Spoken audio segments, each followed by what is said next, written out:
South Kenya, Ruto was duly elected according to the IEBC court report. Get details of that in today's Daily Monitor.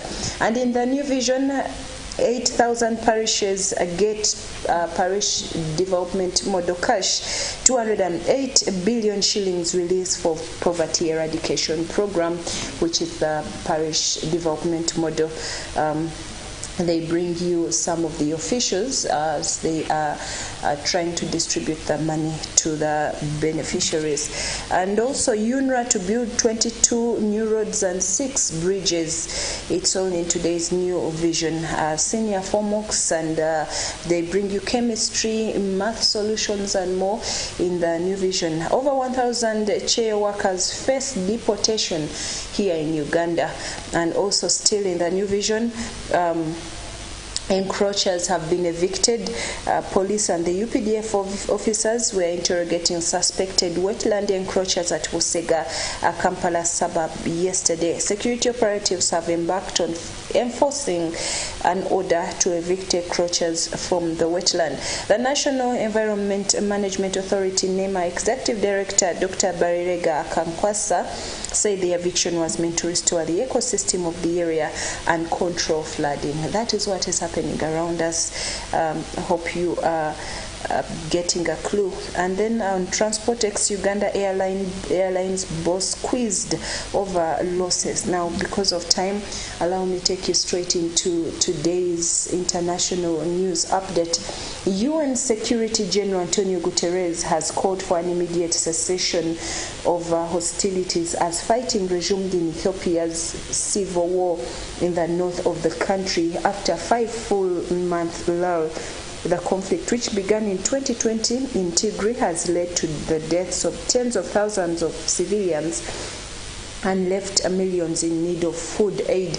In recent months, there has been positive signs, but the progress is now in jeopardy, according to reporters that are in Ethiopia. Moving on, Angola's Electoral Commission says the governing MPLA has registered a strong lead so far after the early results of Wednesday's presidential and parliamentary elections. The commission said that with a third of ballots counted, President João Lourenço's party has received more than 60% of the votes. The rebel-turned-opposition movement, UNITA, has nearly 34%. UNITA has called the provisional results unreliable. The MPLA, which has been in power for more than 4 decades, has been criticized for not tackling inflation, poverty and unemployment despite huge oil wealth in Angola. And moving on to Ethiopia, the Tigrayan authorities have responded to the statements from the Ethiopian federal government alleging that a plane carrying weapons for Tigray had been attacked. In one version of the story, the defense ministry said that the plane had been coming from Sudanese airspace and had been shot down.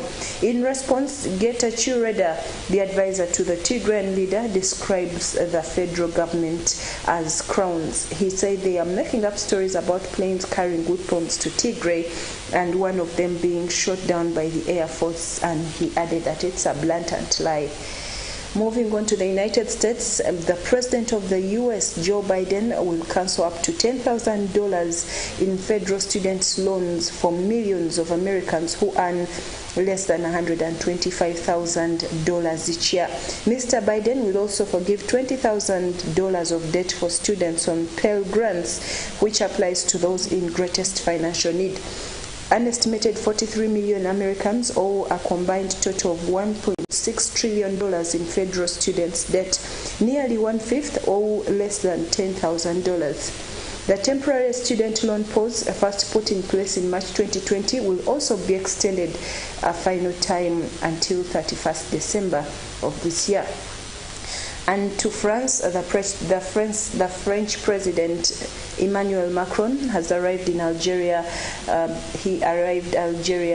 Has arrived in Algeria this morning, hoping to repair fractured relations with a nation whose oil and gas reserves have new strategic significance because of Europe's looming energy crisis. His visit comes after a long period of tension over conflicting memories of Algeria's bloody war of independence. Algeria recalled its ambassador to Paris late last year over it, but both countries have since signaled their desire for a reset.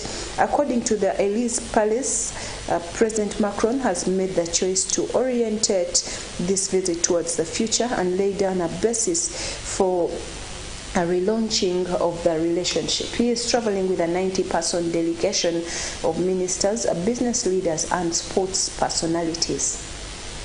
And in Germany, the government has approved a set of energy-saving measures for the winter, which will limit the use of lighting and heating in public buildings. The government aims to reduce gas usage by 2% through the new rules. Germany's economy minister said the rules could save private household companies and public sector around 10 billion euros over the 2 years. It's part of efforts to reduce the country's dependence on Russian gas. Before Russia invaded Ukraine, Germany got 55% of its gas from Russia, but it has reduced this to 35% and vowed to end imports completely. And in the United States, a police chief accused of botching the response to the fatal shooting of 19 school children and 2 teachers in Uvalde, Texas, has been sacked.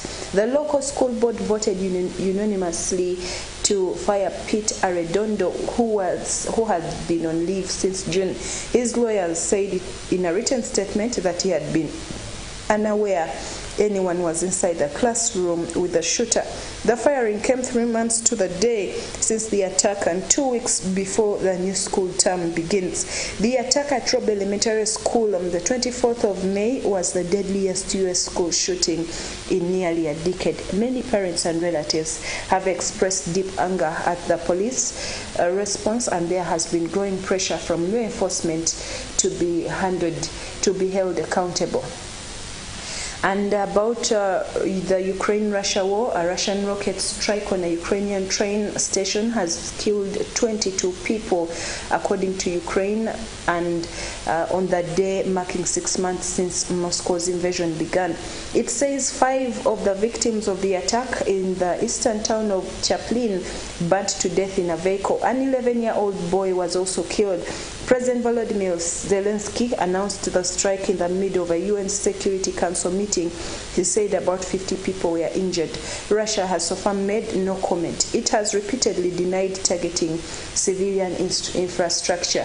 Mr. Zelensky said he learned of the strike on Chaplin in the region as he was preparing to speak to the Security Council, adding that this is how Russia prepared for the UN Security Council meeting. Ukraine has spent Wednesday marking its annual Independence Day, and Mr. Zelensky had previously said Russia might do something cruel to disrupt the celebrations.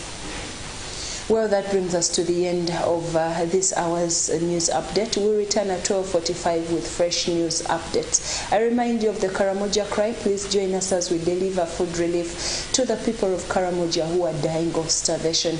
You can send your seed to the numbers that will be availed in the different services, or you can come and deliver it at the church. I remain Mercy Gashego Sembatia together with Livingstone Kawesi. Good morning.